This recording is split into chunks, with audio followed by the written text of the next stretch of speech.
Balu sir, நீங்கள் முதல்ல ஆரம்பிங்க. நான் சொன்ன விஷயத்தை கேள்வியை எடுத்துக்கிட்டு நீங்கள் சொல்லுங்கள். இன்று பாரதியுடைய 143வது பிறந்த நாள், 44வது பிறந்த நாள். இந்த நாளில் ஜெயா டிவியில் மக்களோடு உரையாடக்கூடிய ஒரு வாய்ப்பு கிடைத்தது பற்றி உண்மையிலேயே மகிழ்ச்சி அடைகிறேன். ரொம்ப நன்றி ஐயா. என்னுடைய நெருங்கிய நண்பர் நெறியாளர் சுஃபியான் அவர்களுக்கு என்னுடைய தனிப்பட்ட முறையிலே என்னுடைய வணக்கம். ரொம்ப நன்றி. உங்களை போன்ற பெரிய மனிதர்களோடு பேசுவது எங்களுக்கு கிடைத்த பாக்கியம், வாழ்நாள் பாக்கியம். அதாவது பெரியவர்கள் சிறியவர்கள் என்பதை விட ஒரு சிறு குழந்தைகிட்ட கூட நம்ம கற்றுக்க வேண்டிய விஷயங்கள் இருக்கு. ஏன்னா அறிவு தாகம் என்பது எந்த வயதிலும் வரலாம். அந்த அறிவு யாரிடமிருந்தும் பெறலாம். இப்போ உதாரணமாக நம்ம செல்ஃபோன் வச்சுருக்கோம். இந்த செல்ஃபோனை நம்ம பேரை ஒரு 12 வயசு பையன்கிட்ட கொடுத்தீங்கன்னா அவன் சரி பண்ணி கொடுத்துருவான், நமக்கு தெரியாது. அவங்க நாலேஜ் ரொம்ப கூட. கல்வி என்பது வெறும் புத்தகத்துக்குள்ளேயே அல்லது கல்லூரி அல்லது பல்கலைக்கழக வளாகத்திற்குள் இருப்பதல்ல, உலகம் பூராவும் இருக்கு. அனுபவம் தான் கல்வி. அதுதான். அப்போ என்னென்னா எல்லாருமே நமக்கு கற்றுக் கொடுக்கிறதுக்கு அவரிடம் ஏதோ இருக்கிறது. ஆனால் அதை பெற வேண்டும் என்கின்ற அந்த அறிவு தாகம் இருந்தால் போதும். அவ்வளோதான். அதான் முக்கியம். இப்போ இன்றைக்கி பாராளுமன்றத்தில் நடந்த விவாதத்தில் நேற்று உள்துறை அமைச்சர் அமித்ஷா பேசியிருக்கிறார். மிக மிக வரவேற்க வேண்டிய ஒரு விஷயம். என்ன காரணம்னு கேட்டிங்கன்னா, பல பிரச்சனைகள் பேசப்படும் பொழுது அரசு தரப்பிலே இருந்து பிரதமர் பதில் சொல்வதே இல்லை என்பது ஒரு பெரிய குற்றச்சாட்டு நீண்ட நாளாக வருகிறது. சரி, போன முறை கூட அதை பற்றி பேசும்போது ஒரு விவாதத்தில் ஒரு கருத்து என்ன வந்தது என்றால், பாராளுமன்றத்தில் எழுப்பக்கூடிய கேள்விகளுக்கு அவர் பதில் சொல்வதில்லை, பாராளுமன்றத்தை தொடங்கி வைத்து விட்டு எங்கேயாவது பிளேனில் ஏறி வெளிநாட்டுக்கு போய்டுறாரு அப்படின்னு நான் ஒரு கருத்தை சொன்னேன். அப்போது அந்த கேள்விகளுக்கெல்லாம் அவர் மன் கி பாத்தில் பதில் சொல்கிறாரு அப்படின்னு ஒரு கருத்து வந்தது. பாராளுமன்றத்தில் கேள்வி கேட்டால் பாராளுமன்றத்தில் தான் பதில் சொல்லணும். எதுக்கு மன் கி பாத்தில் பதில் சொல்லணும்? அது வேறு. மன் கி பாத்தில் பேசட்டும், நம்ம வேண்டாம்னு சொல்ல. அப்போது இந்த 14.5 ஆண்டு காலத்தில் மோடி அவர்கள் ஒரு ப்ரெஸ் மீட் கூட நடத்துனதில்லை. சரி, செய்தியாளர் சந்திப்புங்கிறதே கிடையாது. அது ஏன் என்ன நமக்கு தெரியாது, அது வேறு. ஆனால் இல்லை என்பதுதான் உண்மை. இப்போது முதலாக 1.5 மணி நேரம் அமித்ஷா பேசியிருக்காரு பாராளுமன்றத்தில். பாராட்டப்பட வேண்டிய விஷயம். ஏன்னு கேட்டால், பாராளுமன்றம் என்பது போன முறை பிரதமர் மோடி சொன்னார் இல்லையா, இது பாராளுமன்றம் என்பது பேசக்கூடிய இடம், நாடகத்திற்கு அல்ல அப்படின்னு சொன்னார். கரெக்ட். நேற்று அமித்ஷா பேசியிருக்கிறார். மகிழ்ச்சி. அப்போது அந்த சில விஷயங்களெல்லாம் ஒரு நுணுக்கமாக சில டெக்னிக்காலிட்டிலாம் சொல்கிறார். அதாவது எஸ்ஐஆர் பற்றி நான் பேச மாட்டோம், நீங்கள் தேர்தல் சீர்திருத்தம் பற்றி பேசுவதுன்னா நாங்கள் வரோம் அப்படின்ட்டு அமித்ஷா பேசியிருக்கிறார். கிட்டத்தட்ட 2 ஒன்று தான். ஒரு பெரிய அதோட எனக்கு தெரிஞ்ச அளவில் பெரிய வேறுபாடு நான் பார்க்கல. ஏன்னா இதில் எழுப்பக்கூடிய கேள்விகள் தான் அதுலேயும் வருது. அவ்வளோதான் விஷயம், வேற ஒன்றும் இல்லை. அப்போது ஒரு நாடாளுமன்றத்தில் எதிர்க்கட்சிகளுடைய வேலை பேசுவது, பிரச்சனைகளை எழுப்புவது. அரசனுடைய வேலை அதற்கு பதில் சொல்வது. இதுதான் பாராளுமன்ற நடைமுறை. ஒரு ஜனநாயகத்தை, ஒரு மன்னராட்சியை ஒழித்து, ஒரு பிரிட்டிஷ் ஏகாதிபத்தியத்தினுடைய ஆட்சியை ஒழித்து, நாம் நமக்கென்று ஒரு அரசியல் சட்டத்தை வகுத்து கொண்டு விட்ட பிறகு 52 இருந்து நமக்கு பாராளுமன்ற ஜனநாயகம் என்பதுதான் இன்றைக்கு நாட்டையே வழிநடத்தக்கூடிய ஒரு அடிப்படை கோட்பாடாக இருக்கிறது. அப்போ பாராளுமன்ற ஜனநாயகத்தில், அதாவது பார்லிமெண்டரி டெமோக்ரஸியில் அடிப்படையான விஷயம் என்னென்னா, அரசை எதிர்க்கட்சிகள் அல்லது மாற்றுக் கட்சிகள் விமர்சனம் செய்வதும் அதற்கான தெளிவையும் பதிலையும் அரசு தரப்பில் கொடுப்பது என்பது தான் இந்த பாராளுமன்ற ஜனநாயகத்தினுடைய முக்கியமான விஷயம். இதில் ஒன்றும் அடிதடியெல்லாம் கிடையாது. இதுதான் விஷயம். ஆனால் எனக்கு தெரிந்த அளவில் நான் கிட்டத்தட்ட ஒரு 45 ஆண்டு காலம் இந்த பாராளுமன்ற நடவடிக்கைகளை பார்த்துருக்கேன். ஒரு காலத்தில் மிகப்பெரியவர்களாக இருந்தார்கள், பெரிய பெரிய ஆளுமைகள். பொது உடைமை இயக்கத்தில் டாக்டர் ஜி அதிகாரின்னு ஒருத்தர் இருந்தார். அவர் வந்து ஜெர்மனில் அவர் மேற்கு வங்கத்தில் உள்ளவர். மேற்கு வங்கத்தில் உள்ளவர் தானே ஜி அதிகாரி. ஆமாம், ஜி அதிகாரி. அவர் வந்து ஜெர்மனில் ஜெமாலஜி, அதாவது வைரம் பற்றிய ஆய்வில் பிஹெச்டி பட்டம் பெற்றவர். அவரேப்பா நேரு சொன்னார், நாங்கள் பாராளுமன்றத்தில் தவறு செய்ய மாட்டோம். என்ன காரணம் என்று சொன்னால், டாக்டர் அதிகாரி போன்ற மிகப்பெரிய அறிஞர்கள் இந்த அவையிலே இருக்கிறார்கள் அப்படின்னு சொன்னார். அந்த அந்த உணர்வு இருக்குல்ல, அந்த உணர்வை தான் இன்றைக்கு நாம் எதிர்பார்க்கணும். அதுதான் தொடர வேண்டும், அதுதான் தேவை அப்படிங்கிறது. இப்போ நேற்று எழுப்பியிருக்கக்கூடிய கேள்விகளுக்கு வந்து அமித்ஷா சில பதில்களை சொல்லியிருக்கிறார். அதை பற்றி ராகுல் காந்தி பதில் சொன்னார். ஆனால் நான் கேட்ட கேள்விக்கு பதில் அல்ல அப்படின்னு சொல்லியிருக்கார். குறிப்பாக அவர் சொல்வது என்ன என்று சொன்னால், ஒரே ஒரு விஷயம். ஒன்று, தனிப்பட்ட முறையில் எல்லாரும் பார்க்கக்கூடிய அளவில் ஒரு பட்டியல் எங்களுக்கு வாக்காளர் பட்டியல் தரப்பட வேண்டும். அது வந்து இந்த பிரிண்ட் மீடியாவில் இருக்கக்கூடாது, டிஜிட்டலில். ஏன்னு கேட்டால், ஒரு தொகுதியில் இப்போ கிட்டத்தட்ட ஒரு 4 லட்சம் பேரோ 3 லட்சம் பேரோ இருக்காங்கன்னு சொன்னால், நீங்கள் அது பேப்பரில் கொடுத்தீங்கன்னா அதை பூரா கண்டுபிடிக்கிறது கஷ்டம்.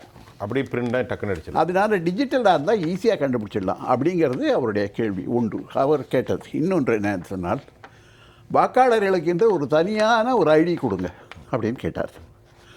மூன்றாவது என்ன அப்படின்னு சொன்னீங்கன்னா, அவர் இந்த இவிஎம் மிஷினை பொறுத்த அளவில், எலக்ட்ரானிக் ஓட்டிங் மிஷின் சொல்லக்கூடிய இந்த வாக்கு எந்திரத்தின் பேரில் பல வகையான பிரச்சனைகள் தொடக்கத்திலேருந்து வந்து கொண்டிருக்கு. நான் அதில் அடிப்படையான ஒரு உண்மை, எந்த கட்சியை சேர்ந்தாலும் ஒன்றும் புரிஞ்சுக்கணும். என்ன அப்படின்னா, அது வந்து ஒரு கம்ப்யூட்டர் சாஃப்ட்வேரில் வரக்கூடிய இயங்கக்கூடிய ஒரு எந்திரம். அந்த எந்திரத்தில் யார் வேணாலும் என்ன வேணாலும் பண்ண முடியும். இது பலகாலம் நிரூபிக்கப்பட்ட விஷயம். இது ஒன்றும் இல்லைன்னு சொல்ல முடியாது. ஏன்னா இன்றைக்கி கம்ப்யூட்டர் சயின்ஸ் என்பது வளர்ந்து கொண்டே வரக்கூடிய ஒரு இயக்கம். அதுவும் சொன்னால், குறிப்பாக எந்த அறிவியலுக்கும் இதுதான் கடைசி என்பது கிடையாது. அது போயிட்டே இருக்கும். அறிவியல் என்பது இன்ஃபைனட், அதற்கு வந்து எல்லையே அற்றது. அதுதான். அதனால தான் வளர்ந்து கொண்டே வரக்கூடிய இந்த அறிவியல் யுகத்தில் நேற்று சரி என்று சொன்னது இன்றைக்கு இல்லை, நாளை அது நாளை வேறாக மாறிவிடும். இப்போ உதாரணமாக, நான் பள்ளியில் படிக்கும்போது ஒரு பொருளினுடைய கடைசி கூறு அணு என்பதாக எங்களுக்கு சொல்லிக் கொடுத்தார்கள். ஆனால் இப்போ அணுவை பல கூறாக்கி பிரிக்க முடியும், எலக்ட்ரான், நியூக்ளியர் என்று பிரிக்க முடியும் என்பது மட்டுமல்ல, அதை உடைப்பது, அதை ஒன்று சேர்ப்பது, நியூக்ளியர் ஃபியூஷன், நியூக்ளியர் ஸ்பிளிட்டிங், அதன் மூலமாக பல்வேறு அரசியலில் நீங்கள் வந்திருக்கிறதை பார்ப்போம். Nuclear stockpiles etcetera etcetera. இந்த விவாதத்தில் குற்றச்சாட்டு, எதிர்குற்றச்சாட்டு அதெல்லாம் தள்ளிட்டு உண்மையான சில விஷயங்களை எல்லாரும் தெரிந்து கொள்வது நல்லது. ஆமாம், அப்படின்னு தான் நான் நினைக்கிறேன். Very good. ஜெயா டிவியில் நடத்தக்கூடிய இந்த விவாதத்தினுடைய பலன் என்னவாக இருக்க வேண்டும் என்றால், மக்களுக்கு சில செய்திகள் தெரிய வேண்டும், சில தெளிவு அவர்களுக்கு பெற வேண்டும். இதான் நோக்கம். வேற மக்கள் பார்த்து கொண்டிருக்கிறார். இப்போ உதாரணமாக நான் சொல்கிறேன், பீகாரில் நடந்த வாக்குப்பதிவில் 45 லட்சம் பேர் அவர்கள் வாக்குல இருந்த பட்டியலிருந்து நீக்கப்பட்டு விட்டார்கள். ஒன்று. அப்புறம் இன்னொன்று என்னன்னு சொன்னீங்கன்னா, பீகார் பாஜகவில் இருக்கக்கூடிய அமைச்சர்லேருந்து பாராளுமன்ற உறுப்பினர்கள் வரை 3 இடத்துல ஓட்டு போட்டிருக்காங்கன்னு தெளிவாக கிளியராக சொல்கிறார். ஒன்று. இன்னொன்று, நேற்று கேரளாவில் பாஜகவுடைய இணையமைச்சராக இருக்கக்கூடிய சுரேஷ் கோபி 2 இடத்துல ஓட்டு போட்டிருக்காரு. அதாவது பஞ்சாயத்துலையும் ஓட்டு போட்டிருக்காரு, அதே மாதிரி எம்பி எலெக்ஷன்லையும் ஓட்டு போட்டிருக்காரு. இது நேற்று வந்திருக்கக்கூடிய, இன்னைக்கு காலையில் வந்திருக்கக்கூடிய செய்தி.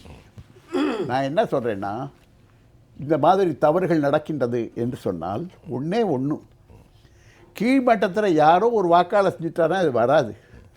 ஆனால் மேல்மட்டத்தில் இருக்கக்கூடியவர்கள் செய்யும் பொழுது அது வந்து பளிச்சுன்னு தெரியும், அது வெளியில் வந்துடும். அதனால் இப்போ அதே மாதிரி தான் இன்னொன்று சொல்கிறேன். பல நேரங்களில் நம்ம பேசும்போது என்ன மறந்துடுறோன்னு சொன்னீங்கன்னா, எந்த கட்சி ஆட்சி இருந்தான்னு சொல்கிறேன் நான் மறந்துடுறோன்னு சொன்னால், சில அடிப்படையான தார்மீக நெறிகளை வந்து எந்த கட்சியாக இருந்தாலும் அதை ஃபாலோ பண்ணும். அதை விட்டுட்டோன்னு சொன்னால் என்ன ஆகிடும்னா, அது வந்து வேரில் வெந்நீர் ஊற்றுற கதையாகிடும்.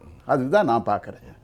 அப்போது நான் தொடக்கத்திலே சொன்னதைப் போல ஒரு பாராளுமன்ற ஜனநாயகம்தான் நம்முடைய நாட்டினுடைய இன்றைக்கு எழுதப்படாத விதியாக இருக்கிறது என்று வந்துவிட்ட பிறகு அதை நிகழக்கூடிய விபத்துக்கள், தவறுகள், இன்னும் சொல்லப்போனால் தெரிந்தே செய்யக்கூடிய தவறுகள் கூட இருக்கலாம், நான் இல்லைன்னு சொல்லலை. ஆனால் அதை ஏற்றுக்கொள்ளக்கூடிய நேர்மை இருக்க வேண்டும், மனப்பாங்கு இருக்கணும். இப்போ உதாரணமாக இந்திரா காந்தி 75ல் எமர்ஜென்சி கொண்டு வந்தாங்க.